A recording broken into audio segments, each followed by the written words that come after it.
In today's video, I'm going to teach you how to delete Google Maps timeline. If you use Google Maps for directions or exploring, it may save where you go in a feature called Timeline. Deleting it removes the places you visited, the routes you took, and related location details from your account. This is permanent, so proceed only if you're sure. We'll do this on a mobile device in the Google Maps app. Labels can vary a bit between Android and iOS, but the flow is the same. Open Google Maps on your phone. In the top right, tap your profile picture or your initial to open the account menu.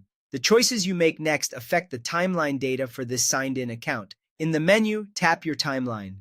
This screen shows a history of your places and trips, so it's a good spot to confirm what's stored before you remove it. From the timeline screen, tap the three dots in the top right to open More, then choose Settings and Privacy.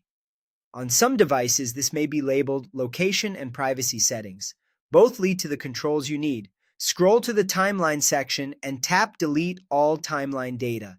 This is for a complete wipe, not just a single day or trip. When prompted, you'll see a notice explaining what will be removed. Read it, check the box to confirm you understand, and tap Delete. The cleanup can take a little time, especially if you have a long history or a slow connection. You may see a brief progress indicator. When it finishes, your timeline will be empty. Note that this deletes timeline and location history entries for this account across your devices. It doesn't affect starred places, saved lists, reviews, or photos. If you only need a single day or place removed, Timeline lets you edit or delete entries individually. That's all it takes to delete your Google Maps timeline on mobile. This applies to the account you're using and can't be undone. Thanks for watching, and keep your privacy settings aligned with what you're comfortable sharing.